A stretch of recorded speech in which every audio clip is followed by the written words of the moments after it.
잠시 기도드리겠습니다. 하나님 아버지, 많은 은으로 인해 성도들의 오감이 쉽지 않음에도 불구하고 하나님께서 성도들을 주의 전으로 이끌어 주시고 또 저희들이 하나님 앞에 예배할 수 있도록 저희를 불러주신 것 참으로 감사합니다. 주 앞에 나온 자들을 주께서 복되게 하시고 또 하나님께서 주시는 말씀으로 은혜 받게 하시며 또 하나님 앞에 오늘 귀하게 찬양 올려드린 우리 장로님들 하나님께서 범사가 잘된 은혜가 있게 하여 주시옵소서.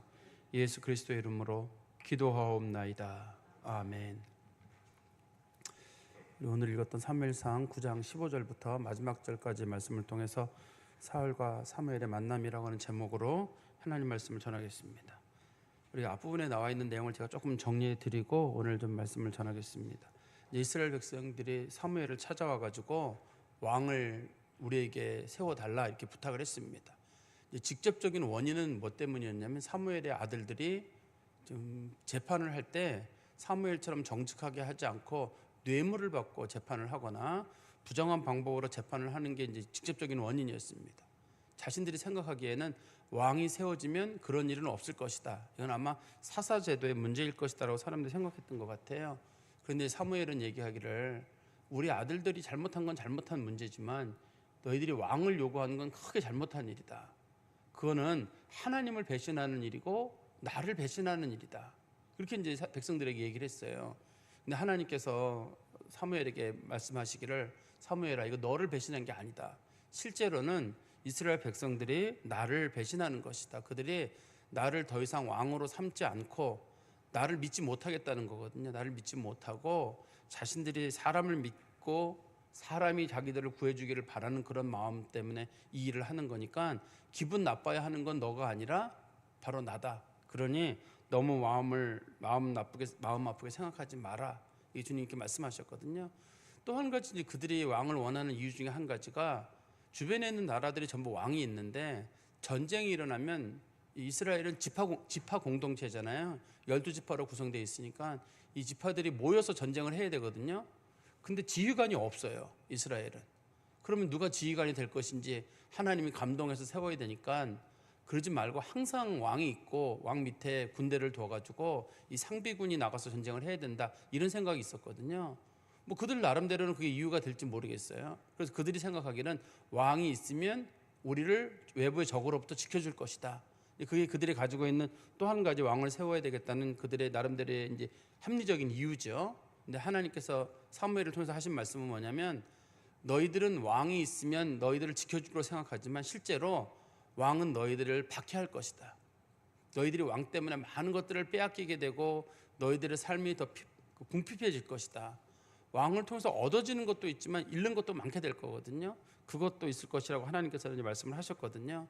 그리고 나서 하나님께서 이제 사울을 하나님께서 왕으로 세우시는 장면, 그러니까 이제 왕으로 세우는 과정이 여러 가지입니다.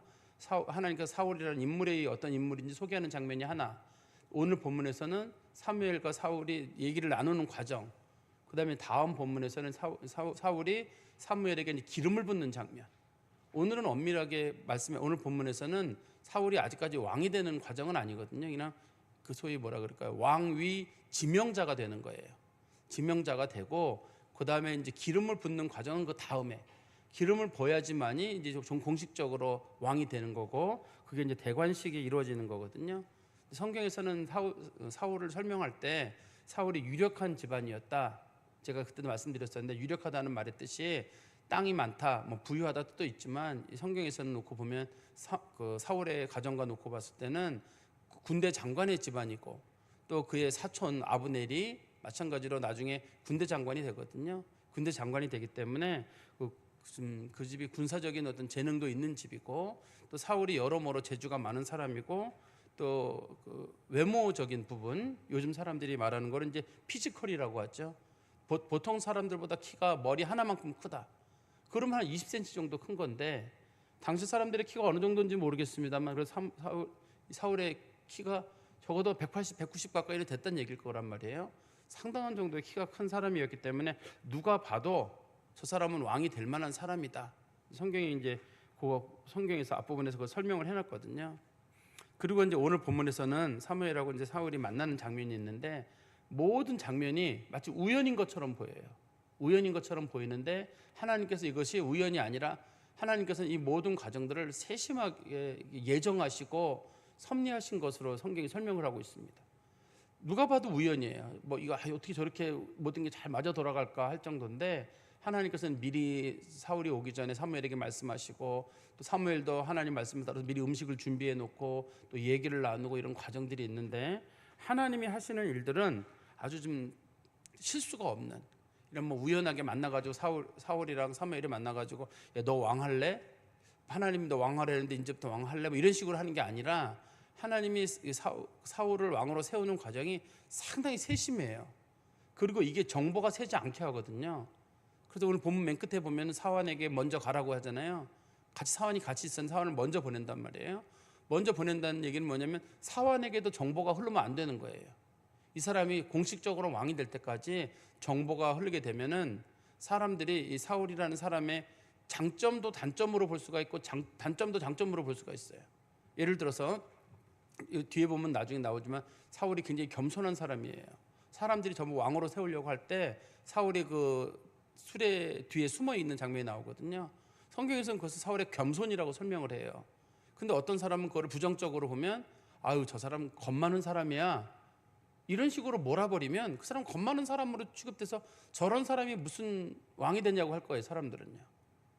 또 미리 사울이라는 사람에 대해서 왕이 되기 전에 이 사람 어떠냐라고 사람들의 의견을 물어보게 되면 키가 크다 그러면 아유 뭐 멀대같이 키만큼 뭐래 작은 고추가 맵지.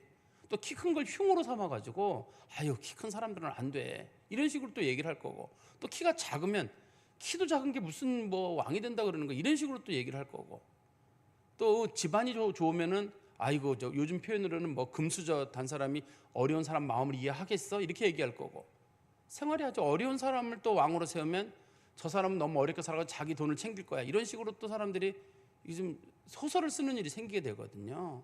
하나님께서는 아무도 모르게 한 다음에 사무엘에게 기름을 딱 부게 해가지고 자 이 사람이다 라고 한 다음에 나중에 사무엘이 공개적으로 선포하거든요. 이 사람이다 너희들이 왕이다 할 때 더 이상 말도 못하고 이스라엘 백성들이 왕으로 받아들이게 되거든요. 하나님께서 철저하게 이 사울과 사무엘의 만남을 통해서 왕을 세우는데 과정들이 아주 이렇게 세심해요. 저도 이 말씀을 보면서 참 하나님이 하시는 일이 세심한데 성경이 이게 장수가 1189장이거든요. 장수가 참 많아 보이는 것처럼 보이지만 그렇게 한 사람 뭐 하나 설명하려고 그렇게 많은 분량을 그렇게 소비하기는 그렇거든요. 이게 근데 그 사울이라는 사람을 설명할 때 아주 세심하게 성경이 많은 분량을 소비하는 것을 보면서 참 하나님께서는 사람 세우신 일을 아주 특별하게 보시는구나 하는 걸 말씀을 통해 깨닫게 됩니다. 우리 성경 말씀 볼까요? 15절에 보시면 사울이 오기 전날에 여호와께서 사무엘에게 알게 하여 이르시되 지금 성경에 보면은 사울과 사울의 사환이 3일 전에 암나기를 잃어버렸어요. 그 아버지가 잃어버린 암나기를 찾으러 지금 이 지역으로 오고 있는 거거든요. 삥삥삥삥 돌아가지고 아주 먼 곳까지 돌아서 제가 지난 시간에 말씀드리기를 적어도 걸어서 100km 이상을 걸어가지고 산악지대까지 걸어서 지금 사무엘이 살고 있는 라마까지 온 거거든요. 근데 오기 전날에 하나님께서 벌써 여기 사무엘에게 사울이 올 것이다 라는 사실을 여기 알려줬다고 되어 있습니다. 우리 성경에 보시면 이런 표현이 있지 한번 보세요.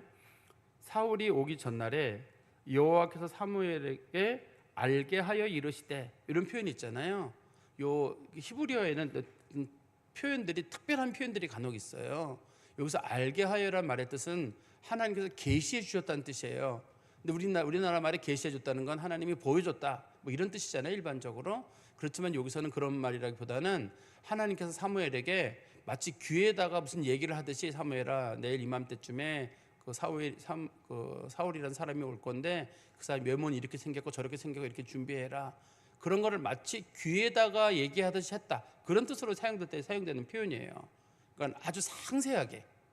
왜냐하면 사무엘이 어설프게 잘못 알았다가 키 큰 사람이 온다 할 때 키 큰 사람이 기준이 얼마예요 도대체. 베냐민 사람이 올 거다 할 때 아니 베냐민 사람이 한두 명이어야 말이죠. 자기 사환과 온다고 할 때 사환도 여러 명이기 때문에 하나님께서 꼭 집어서 누가 몇 시에 누구누구랑 함께 어떻게 올 것이고 그 사람이 어떤 이유로 오게 될 것이다 상세하게 얘기를 해주는 거라서 실수가 없도록 하나님께서 하시는 거죠. 그때 16절입니다. 내일 이맘때, 그러니까 하나님께 딱 이제 하루가 지난 다음에 내가 베냐민 땅에서 한 사람을 내게 보내리니 너는 그에게 기름을 부어 내 백성 이스라엘의 지도자로 삼으라. 그가 내 백성을 블레셋 사람들의 손에서 구원하리라.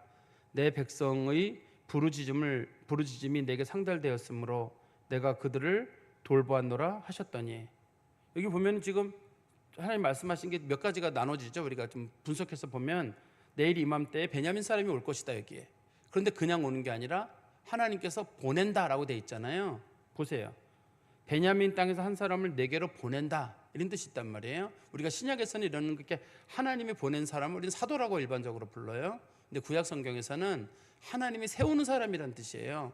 그러니까 사울이 일로 걸어간 게 아니라 하나님이 사울이라는 사람을 왕으로 세우기 위해서 지금 일로 보내고 있는 장면이잖아요. 그러니까 사울이 글로 갔다 이게 아니라 하나님이 그를 그리로 보냈다. 그러니까 그동안 암나기를 못 찾은 거, 그 다음에 중간에 여자들을 물길러 가는 여자들 만난 거, 또 자기 사환이 중간에 우리 그러지 말고 한번 암나기도 찾고 길도 찾을 겸 우리 사무엘을 만나고 갑시다 했던 그런 모든 일련의 과정들이 하나님의 섭리 안에 들어있는 거죠. 하나님께서 보내시는 사람이 있는데 그에게 기름을 부어 내 백성 이스라엘의 지도자를 삼으라.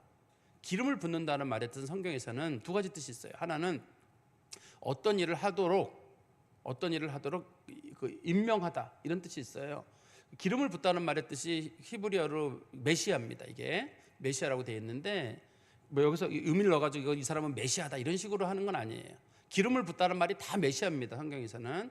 그러니까 여기서 메시아라는 뜻으로는 아니고 하나님께서 그에게 기름을 부으라고 말씀하셨던 얘기는 특별한 일을, 앞으로 왕이 될 업무를 그에게 맡기겠다는 뜻이고, 두 번째는 기름을 부는 경우에는 동시에 성령의 임재도 같이 있게 돼요. 나중에 사울이 성령의 충만함을 받아서 예언도 하게 되는 일이 생기게 되거든요. 사울의 힘으로만 이 일을 하는 게 아니라 하나님의 힘으로. 나중에 다윗도 마찬가지입니다. 다윗도 왕으로 부름을 받을 때 사무엘이 그에게 기름을 붓거든요. 그 기름을 부은 왕이 됐는데 사울이, 다윗 왕이 완전히 다른 사람이 돼가지고 성령에 충만한 사람이 돼요. 그래서 다윗이 나중에 우리아 안에 밧세바를 범한 사건이 생겼을 때 제일 무서운 게 뭘까요? 주의 성신을 내게서 거두지 마십시오. 그럼 자기가 헛개비가 되는 거예요. 그동안 자기가 하나님과 관계를 맺고 또 자기가 뭐 악기도 만들고 찬양도 하고 왕으로서 했던 이 모든 것들이 자기는 자기 능력이 아니라 이거는 하나님의 성령이 내게 주신 능력이었다, 이렇게 믿고 있었는데 하나님이 자기 죄로 인해서 그걸 거둬갈까 봐 다윗이 그걸 제일 무서워하거든요. 그러니까 기름을 붓는다는 말의 뜻은 단순하게 그 뭐 왕으로 세우거나 선지자로 세우거나 제사장으로 세운다는 말뿐만 아니라 그 하나님의 성령을 부어서 그 사람이 그 일을 감당하게 한다. 그래서 우리는 뭐 성령 강림은 오순절 성령 강림만 있는 거 아닌가 싶은데 성령이 보편적으로 임한 건 오순절 성령 강림이에요. 구원의 영으로서는. 그렇지만 구약 성경에서는 성령의 사역이 주로 구원의 사역이라기보다는 주로 이제 사역적 사역이라 그래가지고 성령의 사역이 어떤 일을 감당하는 사람들이 그 일을 감당하도록 하나님이 주신 능력이에요. 구약 성경에서는. 그렇지만 우리가 삼위일체 하나님은 구약에도 계시고 신약에도 계신 분이시지, 뭐 사람들이 말하기를 어느 시대는 성부의 시대고 어느 시대는 성자의 시대고 어느 시대는 뭐 성령의 시대고 이런 얘기 있잖아요. 그 세대주의라 그러거든요. 좀 건강한 기독교는 아니에요, 그게요. 세대를 나누는 건 옳지 않습니다. 구약 창세기부터 시작해서도 성부 성자 성령의 시대고 또 중간 시대도 성부 성자 성령의 시대고 모든 게 성부 성자 성령의 시대지, 뭐 성부의 시대 성자의 시대, 보라 지금은 은혜 받을 만할 때 지금은 성령의 시대입니다, 뭐 이렇게 하시는 분들 제가 저도 부흥사분들 얘기를 좀 들어봤거든요. 근데 그건 너무 억지에 가깝고, 성령은 구약 시대나 신약 시대 동일하게 있었는데 신약 시대에는 보편적으로 구원의 영으로 임하셔가지고 예수 믿는 사람들에게 예수의 사역이 성공했다는 뜻으로 예수 믿는 사람들 속에 성령이 역사를 하게 되는 거예요.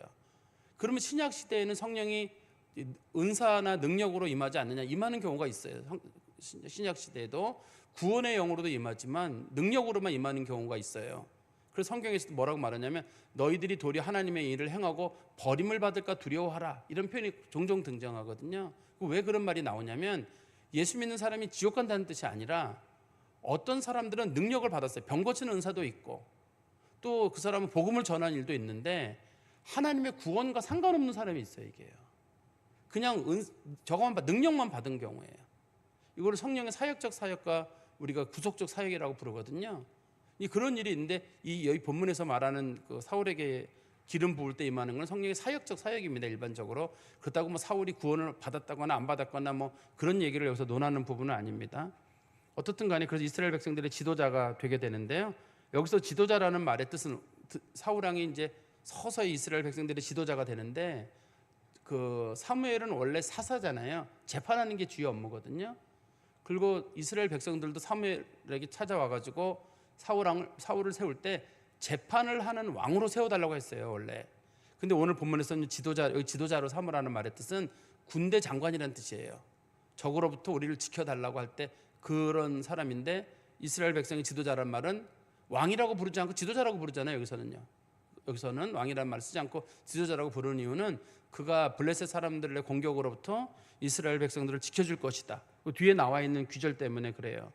근데 우리가 이제 이해가 안 되는 부분이 하나가 있어요.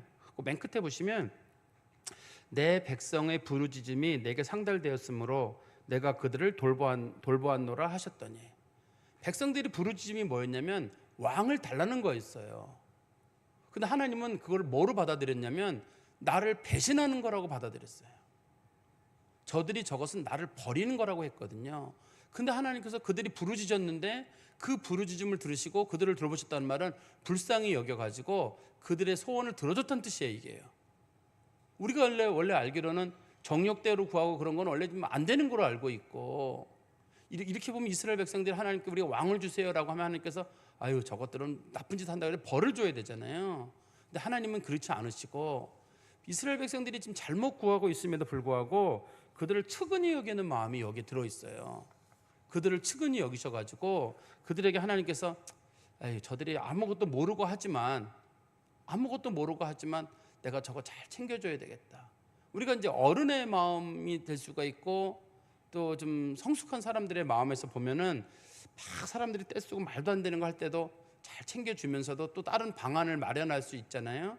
아이들이 뭐 해달라 그러면은 아이들이 만약에 여름에 그 얼음으로 된 과자 같은 걸 많이 먹으려고 하면은 그거 너무 많이 먹으면 배가 아플 줄 알면서도 그러면서도 좀 주면서도 조심해서 먹어라라고 얘기를 하는, 이런 얘기를 하는 것처럼 하나님께서도 지금 이스라엘 백성들이 때를 쓰는 거거든요. 지금 잘못되고 있는 겁니다. 이게 원래는.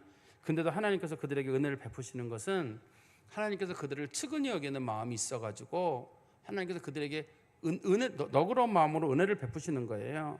그러니까 우리가 기도할 때 담대함이 생기는 이유 중에 한 가지가, 어떤 분들은 정욕적으로 구하지 마라, 욕심내로 구하지 말라 그러는데 사실 우리는 뭐가 정욕인지 뭐가 욕심인지 잘 구분이 안 서요.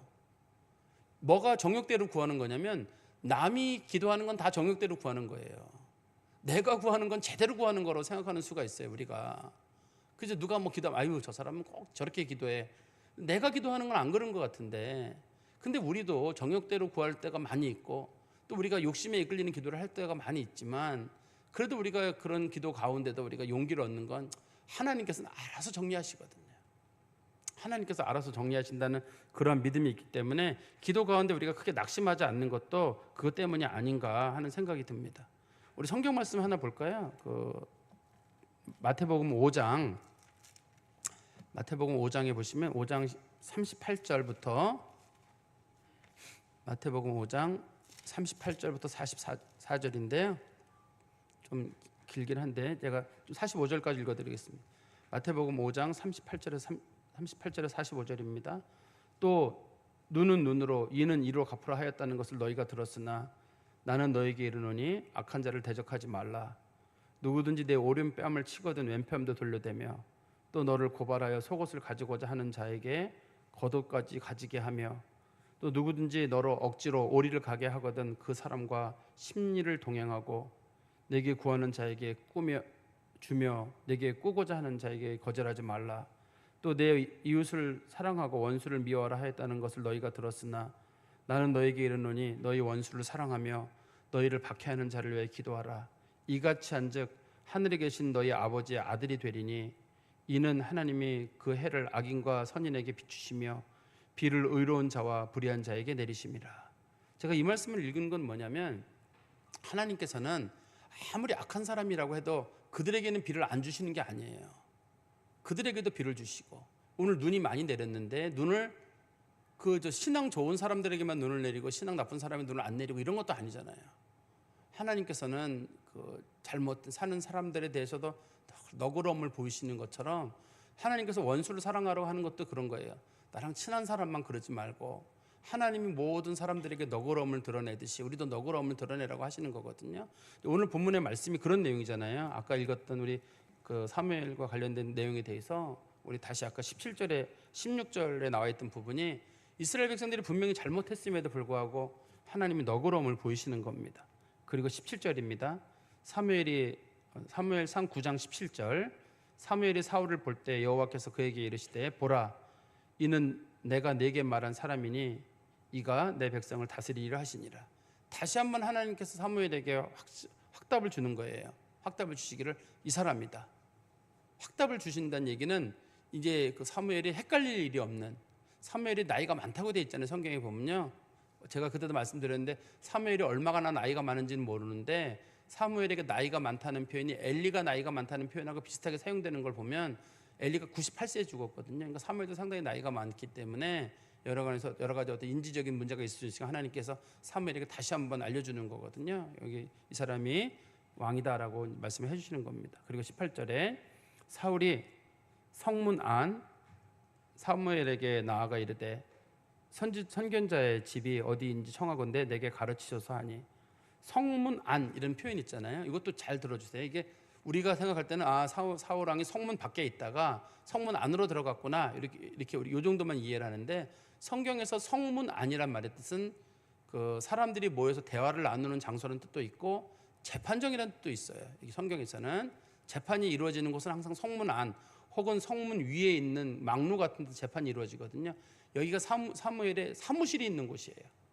사무엘은 항상 길갈이라든지 미스바라든지 이렇게 돌아다니면서 재판을 하잖아요. 재판을 하는데 재판을 아무 데서나 하는 게 아니라 성문 안에 있는 한 장소, 그것을 우리가 이제 재판정이라고 부르는데, 성문 안에서 사무엘을 만났다는 말은 이제 사무엘과 사울이 나누는 얘기가 공식적인 얘기란 뜻입니다. 그냥 둘이 어서 조그만 움막에 들어가가지고 대충 얘기를 하는 게 아니라 공식적인 얘기가 이루어진다는 뜻입니다. 여기서 그때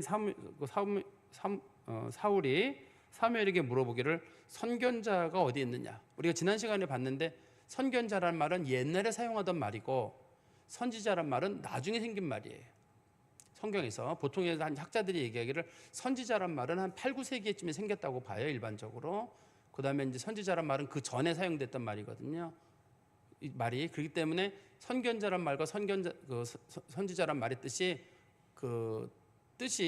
비슷한 뜻이긴 한데 언어의 변천을 통해서 생긴 문제예요. 그래서 선견자는 앞일을 본다는 개념이 강하고 선지자는 앞일을 본다는 그런 개념보다는 하나님의 말씀으로 사람들을 가르치는 일, 그 일을 하는 게 선지자의 기본 업무입니다. 앞일을 예언은 그 중에 작은 업무에 속해요. 선지자들이 왕에게 가가지고 당신이 불의를 범했다, 우리 아까 권사님 기도하신 것처럼 사회가 불의하다 그러면 아모스 시대 같은 데 가서 선지자가 왕들에 가가지고 당신이 그렇게 하면 벌 받는다, 구약 성경에 말하기를 율법에 말하기를 이렇게 하면 죄가 된다고 했는데 당신 왜 그랬느냐, 그렇게 얘기하는 거지. 앞일을 예언하거나 그런 거는 예레미야나 에스겔 같은 경우가 그런 일을 했구만, 대부분의 경우는 앞일 예언보다는 말씀을 가지고 사람들을 가르치는 업무를 주로 하는 게 선지자의 업무예요. 그러니까 선견자랑 선지자는 언어의 변천에 의해서 생기는 업무라고 우리가 그 정도로 이해하면 될 것 같아요. 그리고 19절입니다. 사무엘이 사울에게 대답하여 이르되 내가 선견자니라. 자기가 선견자라고 분명히 밝혔습니다. 너는, 그리고 그에게 몇 가지 얘기하기를, 너는 내 앞서 산당으로 올라가라. 너희가 오늘 나와 함께 먹을 것이요 아침에는 내가 너를 보내되 내 마음에 있는 것을 다 내게 말하리라. 여기서 이제 지금 몇 가지 얘기를 하는데, 먼저 산당으로 올라가라. 산당이라는 말의 뜻이 우리 되게 걸리잖아요. 산당이라는 말, 성경에서는 산당에서는 예배드리지 말라는 말이 있거든요. 근데 솔로몬이 그 1천 번제를 드린 것이 기브온에 있는 산당이에요. 솔로몬 성전이 완성되고 난 다음부터는 하나님은 산당에서는 일절 예배를 못 드리게 해요. 그전에는 산당에서 예배 드리는 게 허용이 됐거든요. 그때는 다윗도 산당에서 예배를 드렸어요. 다 산당에서 예배를 드렸기 때문에 지금은 아직까지 그 솔로몬 성전이 세워지기 전이라서 산당에서 예배가 이루어지고 있는데, 산당이라는 말의 원래 뜻이 높은 곳에 있는 곳이란 뜻입니다. 무슨 특별한 뭐 우리로 말하면 무슨 뭐 선앙당이나 무슨 사당 같은 뜻이 아니라 그냥 높은 곳에 있는 나무 밑에 뭐 이런 뜻이에요. 원래 뜻은요. 히브리어로는 하르라고 부르거든요. 높은 곳에 있다는 뜻이에요. 다른 특별한 의미는 없어요. 원래는요.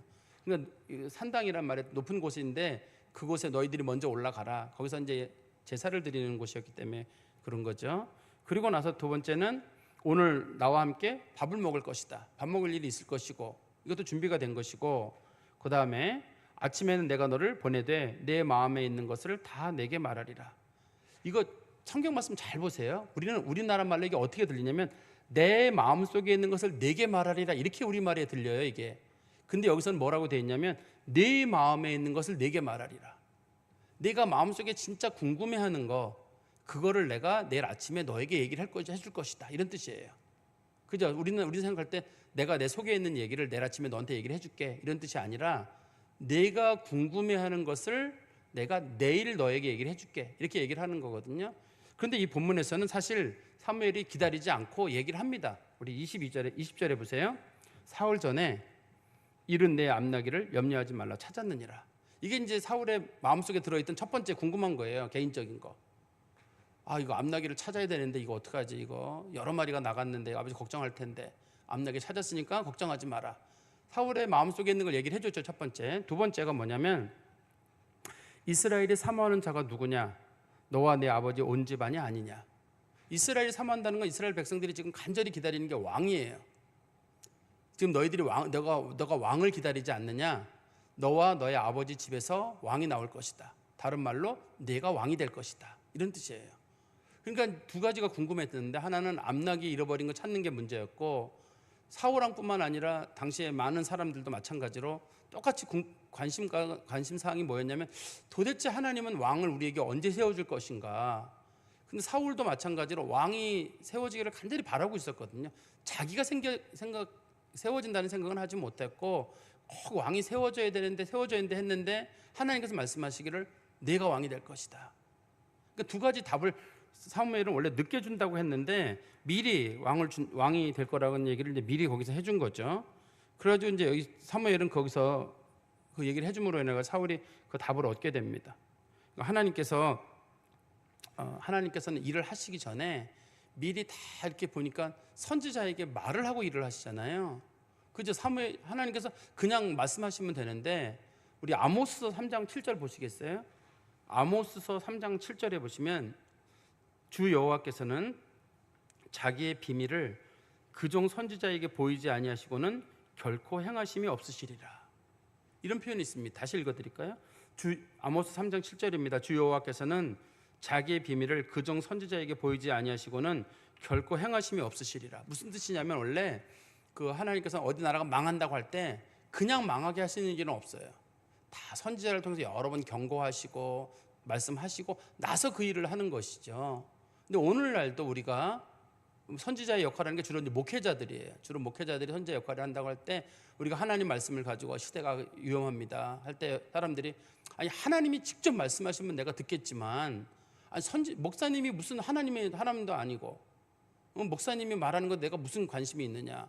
하나님이 직접 내 귀에다 속삭이시면 내가 듣겠는데 저 개인 생각 아니냐 그럴 때 물론 그 얘기가 그 하나님 말씀과 맞지 않으면 그 얘기는 따를 필요가 없어요. 그렇지만 분명히 하나님 말씀과 맞는 얘기일 경우, 요즘 같은 경우 예를 들어서 차별금지법이나 동성애법을 얘기하면서 이런 식으로 가면 우리 사회가 큰일 납니다. 우리 조심합시다라고 얘기를 했는데 하나님께서 이런 얘기를 계속 주의 종도를 통해서 계속 얘기를 하는 거예요.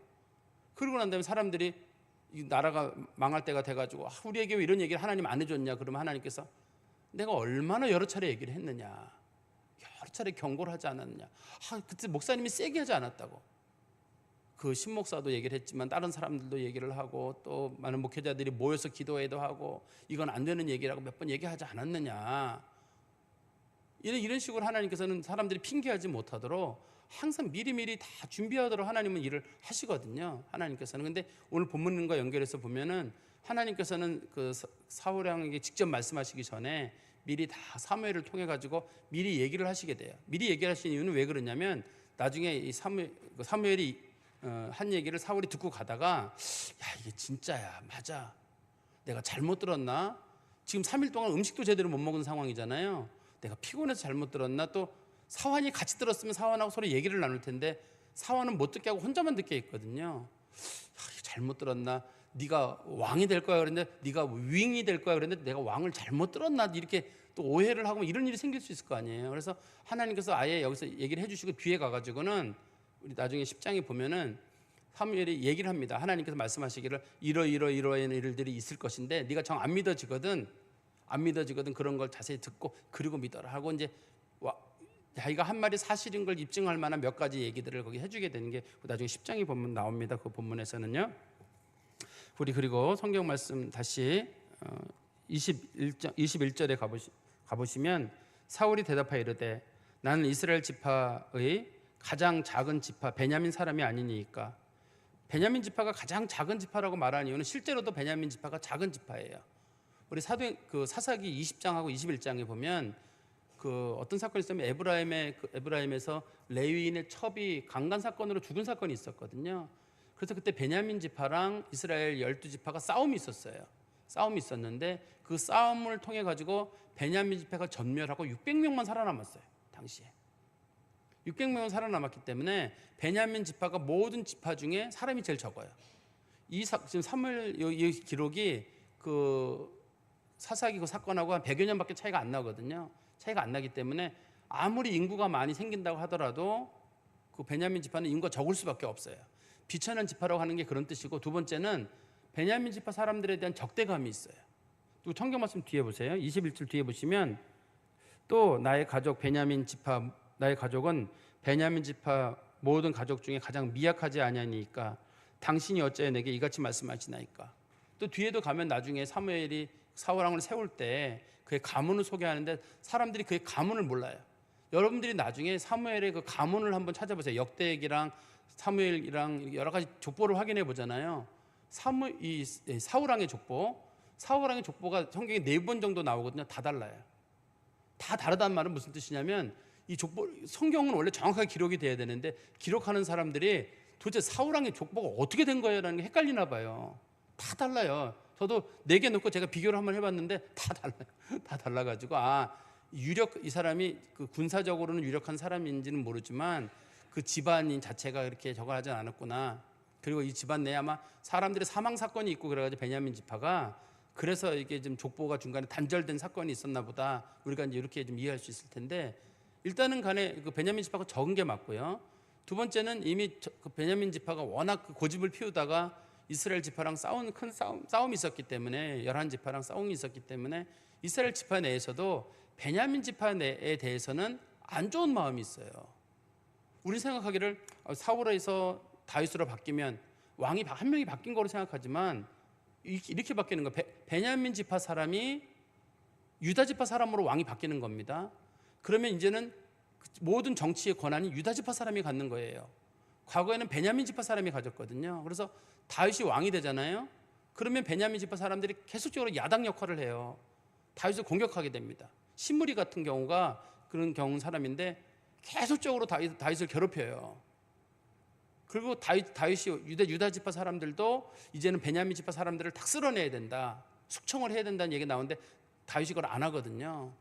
우리도 말하면 어떤 대통령이 바뀌고 지도자가 바뀌게 되면 사람이 싹 바뀌는 거잖아요. 이스라엘도 마찬가지예요. 지파가 바뀌면, 왕이 하나 바뀌면 지파가 싹 바뀌는 거기 때문에. 근데 이 본문에서는 베냐민 지파 같은 경우는 워낙 사람들로부터 인식이 안 좋아요. 그러니까 사울이 봤을 때 어떻게 이런 말을 합니까? 이거는 내가 봐도 상식적이 아닙니다. 현실에 대한 평가이기도 하지만 두 번째는 매우 겸손한 그의 성품이 아닌가 하는 그런 생각이 듭니다.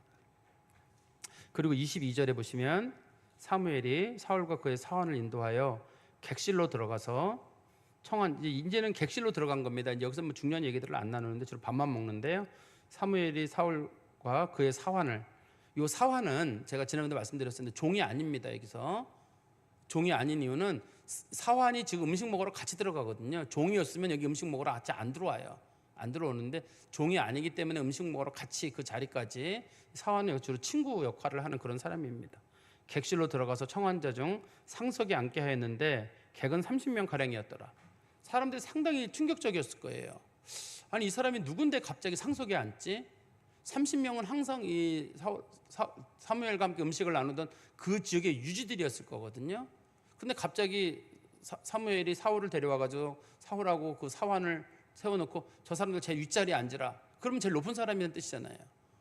근데 이 사람이 왕이니 뭐니 얘기도 한마디도 안 하고 그냥 제일 높은 자리에 앉게 해지니까 사람들이 충격을 받았을 거고요. 그리고 23절입니다. 사무엘이 요리인에게, 요리사라는 말을, 성경이 요리사라는 말을 쓰기가 그래가지고 요리인이라고 쓴 거예요. 이게 현대 우리식 용어로는 요리사가 맞을 거예요.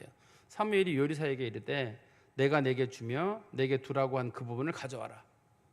이게 우리 전라도식 표현으로는, 제가 전라 사람은 아닙니다. 표현은 내가 거시기 하고 준비해, 거시기 한 거 가져와라, 그런 거잖아요 지금. 그죠? 내가 어저께 거시기 하라고 한 거 있지, 그 거시기 챙겨가지고 거시기 해라. 그런데 이거는 저 사무엘하고 그 요리사 두 사람만 아는 거예요. 아, 거시기 한 거, 예, 거시기 가져왔습니다, 이렇게 하는 거. 그런 식의 표현인 거예요 이게요. 다시 보세요. 성경식 표현이 그게 맞아요. 23절에 보시면 내가 내게 주며 내게 두라고 한 그 부분을, 말한 그 부분을 가져와라. 이게 한번 전라도 사투리에만 거시기에 가까운 그런 게 아닐까 싶습니다. 24절에 요리인이 넓적다리와 그것에 붙은 것을 가져다가 사울 앞에 놓는지라. 사무엘이 이르되 보라, 이는 두었던 것이니 내 앞에 놓고 먹으라. 내가 백성을 청할 때부터 너를 위하여 이것을 두고 이때를 기다리게 하였느니라. 이날에 사울이 사무엘과 함께 먹으니라. 여기 넓적다리라는 표현 앞에 여러분 성경책에 조그만 글씨로 어깨라고 써 있죠. 조그만 글씨로 이라고 하고 어깨라고 써 있잖아요. 양 고기 중에 제일 맛있는 부분이 이 양의 어깨 부분인데, 이게 영어로는 이걸 촉이라고 불러요. CHOP, 어깨 부분을 촉이라고 부르는데, 그 왜 그 도끼처럼 생긴 양고기 중에 도끼처럼 생긴 부분이 있거든요. 그걸 이제 그렇게 불러요 영어로는요. 근데 이 부분이 누가 먹게 돼 있냐면, 성경에 보시면 이게 제사장이 위임식 날, 제사장이 먹게 된 음식이에요. 한번 성경 말씀 보세요. 출애굽기 29장 26절 27절에 보시면, 출애굽기 29장 26절 27절입니다. 너는 아론의 위임식 순양의 가슴을 가져다가 여호와 앞에 흔들어 요제를 삼으라. 이것이 내게 내 분깃이니라. 너는 그 흔든 요제물 곧 아론과 그 아들의 위임식 순양의 가슴과 넓적다리를 거룩하게 하라. 거룩하게 해가지고 요거를 그 제사장의 식구들만 먹도록 이렇게 하는 거예요. 넓적다리가 다른 말로는 어깨살이라고도 부르거든요. 앞다리 쪽이냐 뒤쪽 다리 쪽이냐, 이제 그래서 용어 때문에 그런 차이가 생기는 거거든요. 어떻든 간에 이거를, 그러면 왜 이걸 사무엘에게 줬느냐, 이 넓적다리 부분을 준 이유는 뭐냐면, 이게 제사장이 마치 위임식 하듯이 왕에 대한 지금 위임식을 하고 있는 거잖아요. 왕을 세우는 그런 과정이에요. 우리는 위임식이라고 하면은 이게 사람들이 오해를 하는 경우가 있어요. 위임식이란 말은 우리나라 말의 위임, 그러면 어떤 일을 하는 사람이 대신 위임장을 가져가서 그 일을 하는 경우 위임장을 써준다거나 위임 업무를 맡기는 경우 있잖아요. 그래서 본인이 하면 제일 좋은데 본인은 아닌데 누가 가서 대신 그 일을 할 때 우리나라 말에는 위임한다고 하죠. 우리나라식 표현으로는. 그래서 위임장을 쓰거나 하잖아요. 근데 성경에서는 위임이란 말이 그런 뜻은 아니에요. 교회에서도 위임이란 말의 뜻은 제사장이 죽을 때까지 그 일을 감당하도록 그에게 영구적인 업무를 부여하는 의식, 그거를 위임식이라고 불러요. 목회자들도 마찬가지입니다. 저 목사님이 위임 목사님이다, 이렇게 용어를 쓸 때는 저 목사님은 만년이 될 때까지, 은퇴할 때까지 이 교회를 떠나지 않고 목회를 하도록 우리가 그 목사님을 이렇게 밀어드린다, 그런 뜻으로 위임식을 하는 거거든요. 근데 이 위임식이란 말이 오해가 되면 사람들은 위임식은 그냥 잠깐 누구 업무를 임시적으로 맡은 것이 아닌가, 그렇게 오해하기 쉬운데 그런 뜻은 아닙니다. 여기서는. 근데 하나님께서 이 일을 하시는 걸 보면 하나님께서 하시는 일들이 매우 아주 좀 세심하다는 걸 저희가 잘 보게 됩니다. 그리고 뒤에 보시면 24절에 24절 중간입니다. 내가 백성을 청할 때부터 너를 위하여 이것을 두고 이때를 기다리게 하였느니라. 그날에 사울이 사무엘과 함께 먹으니라. 이때는 뭐냐면 사무엘이 사울을 만나는 그날, 그 다음에 이날이 내일이 되면 이제 기름 부은 날이거든요. 이거를 위해서 미리 마음속으로 하나님께서 말씀하신 대로 사무엘이 순종해서 다 준비한 겁니다. 그러니까 하나님께서는 모든 일들을 다 은혜로 하신다는 거를 또 하나님께서 계획하시고 하나님이 하시는 일들이에요. 그런데 이걸 사람들이 이용해 먹는 경우도 있어요. 자기가 잘못을 범하고도 이건 다 하나님이 하신 거야, 이런 식으로 하는 건 옳지 않아요. 죄를 범하고 나서는 내가 책임을 내가 진다고 해야지, 다 하나님이 알아서 하신 것이다. 하나님도 무시하시지 내가 왜 이런 일 하게 만들었느냐. 그렇게 하는 건 옳지 않아요. 모든 건 하나님의 은혜로 주어지는 일입니다만 우리가 자기 잘못을 하나님께 돌리는 일은 옳지 않습니다. 그리고 25절에 그들이 산당에서 내려 성읍에 들어가서는 사무엘이 그 사람과 사울과 함께 지붕에서 담화하고, 지붕은 사람이 없는 곳이잖아요. 이게 사무엘의 집인 것 같아요. 사무엘의 집 겸 사무엘의 사무실이거든요. 여기 이스라엘 집이 우리나라식 집으로 말하면 슬라브 집이에요.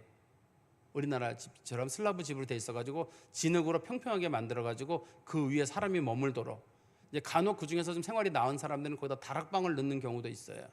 근데 사울이랑 사무엘이 늦은 시간까지 지붕에서 얘기를 했다는 얘기는 이때가 날씨가 춥지 않았다는 뜻일 거고, 둘이 중요한 얘기들, 사람들이 듣지 못할 얘기를 해야 될 그런 일들이 있었던 것 같습니다. 그래서 26절에 그들이 일찍 일어날세. 일찍 일어났다는 말은 둘이 밤샜다는 얘기 아니에요. 지붕에서 밤을 샌 다음에 동틀째쯤이라 사무엘이 지붕에서 사울을 불러 이르되 일어나라, 내가 너를 보내리라 하매 사울이 일어나고 그 두 사람이 사울과 사무엘과 함께 밖으로 나가서 성읍 끝에 섬에, 이제 사울을 보내기로 했으니까 가라고 할 때 사무엘이 사울에게 이르되 사원에게 우리를 앞서게 하라, 먼저 보내라. 그리고 이제 너는 잠깐 서 있어라, 내가 하나님의 말씀을 내게 들려주리라. 그 사원을 보낸 다음에 하나님께서 사무엘에게 말씀하시기를 내가 너에게 특별히 할 얘기가 있는데, 이제 진짜 얘기는 10장에서 하게 됩니다. 제가 좀 말씀을 좀 정리해서 말씀드리면, 이렇게 한 번에 왕으로 임명하지 않는 이유는 그 사울의 마음속에 준비하는 과정을 두는 거예요. 사울이 이제 그 왕으로 되는 시간은 상당한 시간이 걸립니다. 곧바로 이루어지는 일은 아니기 때문에 상당한 시간이 걸릴 때 사무엘이 마음속으로 이제 고민하고 정리할 일도 있어야 될 거 아니에요. 기도도 하고 내가 일을 어떻게 할 것인가 다 준비를 하고, 그리고 나서 이제 왕이 되는 거지, 어느 날 갑자기 왕이 돼버리면 실수를 하게 되거든요. 이게 준비가 안 된 사람인 경우는 하나님께서 절차적으로 하나하나 이렇게 먼저 운을 살짝 띄워놓고, 그 다음에 이제 또 얘기를 해주고, 그 다음에 이제 기름을 붓고, 그리고 또 공식적으로 또 선포하는 과정은 또 그 다음에 있고, 이런 식으로 이렇게 차별을 두고 하고 있는, 순차적으로 일을 하는 데는 하나님께서 준비할 수 있는 시간을 주는 것이 분명합니다. 근데 여기 성경을 보면 우리가 분명한 게 한 가지는 알 수 있는 게 있죠. 사울은 선택된 사람이에요. 우리는 그저 사울에 대한 부정적인 마음 때문에 사울은 결과적으로 하나님 말씀을 듣지 않고 해가지고 버림을 받았대, 이런 식으로 얘기하는 건 옳지 않아요. 사울이 선택된 사람인 건 맞아요. 선택된 사람인 건 맞는데 그 일을 제대로 감당하지 못한 건 그의 책임이 있어요. 가룟 유다도 마찬가지입니다, 여러분. 가룟 유다도 예수님의 12제자로 부름을 받은 건 맞아요. 가룟 유다는 지가 쑥 들어왔대. 쑥 들어온 건 아닙니다. 가룟 유다가 혼자만 고향이 달라요. 나머지 제자들은 고향이 갈릴리고 가룟 유다만 유대 사람이거든요. 그런 거는 좀 다르지만 그래도 예수님의 제자들이랑 상관없이 예수님께서는 그 가룟 유다도 부른 거거든요. 가룟 유다가 사용되는 건 딱 거기까지, 예수님을 파는 데까지가 가룟 유다의 역할인 거고, 지금 사울 왕도 하나님께서 그를 선택해서 왕으로 세우는 과정이 있는데, 여기서는 가룟 유다랑은 좀 상황이 다릅니다만 사울 왕은 자기에게 주셨던 하나님의 은혜를 자기가 잊어버리게 돼요. 그러니까 기회는 하나님이 주신 건 맞아요. 그러나 그가 왕으로서 성공하느냐 하지 못하냐는 그에게 하나님께서 주신 은혜 역할로 주는데 그 일을 제대로 감당하지 못한 거죠. 그리고 두 번째는 하나님의 일을 감당할 때는 반드시 하나님이 주신 능력이 거기에 작용을 해야 돼요. 하나님이 주신 지혜와 하나님의 능력과 그런 것들이 작용을 해야 돼요. 그래서 우리가 내년에 직분을 맡으시는 분들도 마찬가지예요. 내가 그 일을 잘할까 못할까 그런 것보다는 하나님께서 어떤 맡겨주신 걸 감사함으로 받고 기도하고 하는 거예요. 처음부터 잘하는 사람은 없어요. 근데 일을 잘할 것 같은 사람이 못하는 경우도 있고 못할 것 같은 사람이 잘하는 경우도 있어요. 우리 사울 왕 같은 경우 굉장히 겸손한 사람이거든요. 겸손한 사람이다 보니까 그 사람들의 마음을 잘 헤아리는 면도 있을 거예요. 겸손한 사람들은 잘 헤아리거든요. 근데 자신감이 있는 사람은 다른 사람의 마음을 몰라요. 그렇기 때문에 일을 할 때 난 잘 못할 것 같아 하는 사람이 있어요.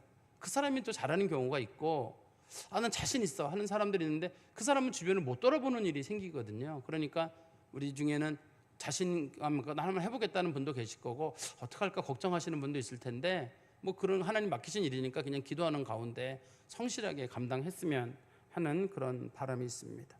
우리가 이 말씀을 좀 마음에 두셔서 하나님 일을 잘 감당하게 되기를 간절히 소망합니다. 기도하겠습니다. 하나님 아버지, 주님 은혜 감사합니다. 바라옵건대 저희들이 하는 모든 일들은 하나님의 은혜와 하나님의 예정과 섭리 가운데 있음을 믿습니다. 하나님은 어떠한 것도 그저 우연하게 이루어지게 하시는 분이 아니라 다 예정하시고 섭리하시고 하나님의 뜻대로 운행하신 줄 믿습니다. 그러므로 저희들에게 처한 일들에 대해서 저희들이 크게 낙심하거나 하나님 원망하지 않게 하시고, 하나님께서 분명히 가장 선한 것을 주시는 분이신데 우리에게 닥친 일들이 우리가 이해할 수 없다 할지라도 그 속에는 분명한 하나님의 선한 뜻이 있는 줄 믿고 하나님 앞에 늘 순복하는 삶을 살아가도록 저희에게 은총을 베풀어 주시옵소서. 예수 그리스도의 이름으로 기도하옵나이다. 아멘.